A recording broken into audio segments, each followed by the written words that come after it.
In today's video, I want to go over some news that I personally find a little bit unfortunate. If you guys know me, you know that I am a huge Killzone fan, and I was hoping that Guerrilla Games would put out another Killzone on the PlayStation 5 at some point. However, that hope may have been dashed for now, as Killzone.com has been officially retired. If you go on Killzone.com, you'll get a statement, and I'll read it to you guys, and we can reminisce a little bit about Killzone, but then we also got to move on to THQ Nordic, giving us a little bit of an update on Biomutin. Yeah, you remember that game being done by Experiment 101, guys that worked at Avalanche Studios, worked on Just Cause games, etc., etc. That was an open world game that a ton of people were really looking forward to, and momentum kind of hauled when we didn't really know when the game was coming out and there weren't a lot of updates. Still, that's easy to, fix right when you release some content or give us an update. I'm sure by the time that this game comes out, if it's of quality, the hype will be there, relatively speaking, but we got a little bit of an update to go over regardless in just a little bit. Okay, first of all, Killzone.com has retired. Dear Killzone.com visitors,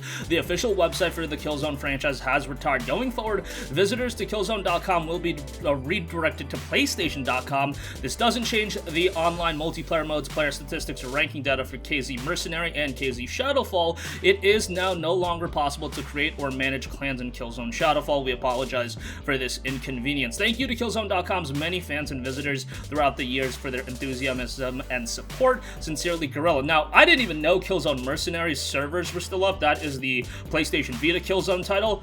Maybe the best Killzone game. You can make an argument, however, I think majority of people would agree with me and say that Killzone 2 is the best Killzone game that came out. Maybe because that was the shift from Killzone 1 not being so great. Maybe it's because everybody likes to meme on the fact it was the greatest bait and switch I think I've ever seen from Sony, as far as showing off a game in one state and then it coming out not in the same state at all. I mean, we see bait and switches now regularly.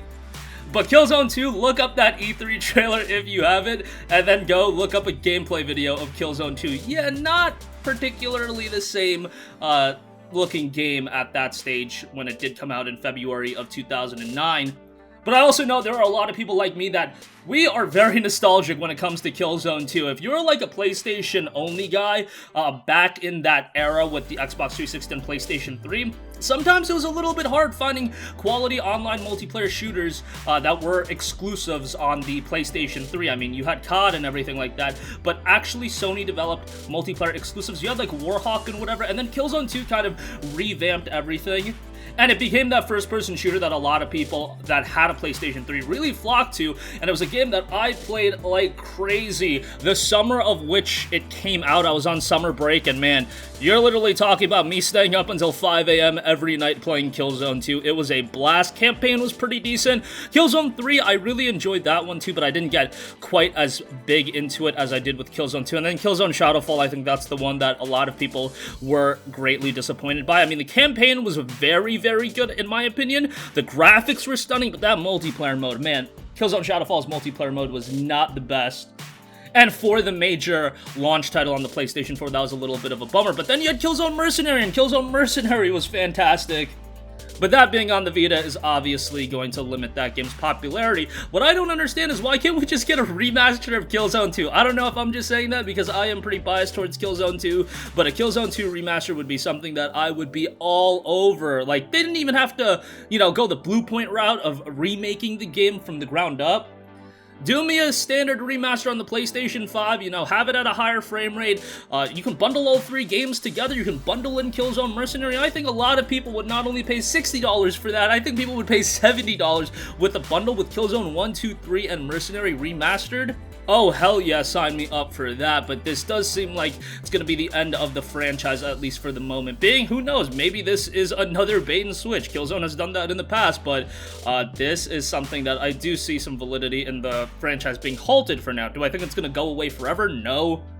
Years pass, that nostalgia develops, and, there's gonna be a clamoring for people wanting to see Killzone back maybe in a few years, but right now it does seem like Guerrilla has other fish to fry, obviously Horizon being their major project. But there were rumors they're working on another game, so we'll see how that ultimately turns out. Lastly, I do want to know, Biomutin is in development at Experiment 101, a studio owned by THQ Nordic, and it's a game that kind of went off the rails for a little bit. I shouldn't say off the rails, but kind of like just out of the news cycle. And a lot of people were really excited for it, and I always saw comments in the comments section, just randomly, just a random person would be like, yo, what happened to Biomutin? What happened to Biomutin? And honestly, Experiment 101 and THQ Nordic didn't do a horrible thing where they pretty much just said the game's gonna be out when it's ready, and it's a brand new IP done by a brand new studio. You know they want to deliver on their first project. This game already has an inherent level of interest. You really don't want to rush the game out too soon, but now we do know that the game is going to be released sometime after March, so that was noted. That's a little bit of a bummer.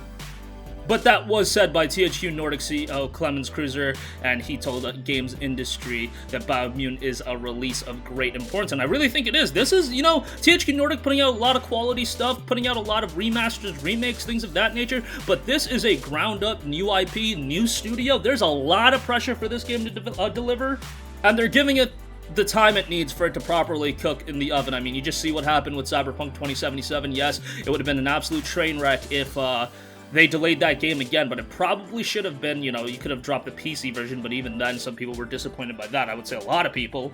But instead, not giving a definitive release date and just being like, yo, it'll be ready when it's ready, is probably the best route to go, and you can probably look at Cyberpunk 2077 as a good case study of how to not handle delays and announcing release dates before they're ready. I always give developers and publishers a little bit of leeway because we are in the pandemic era. But don't forget, wasn't there like 2 or 3 delays within the pandemic for Cyberpunk 2077? So at that point, that excuse starts to go out of the window.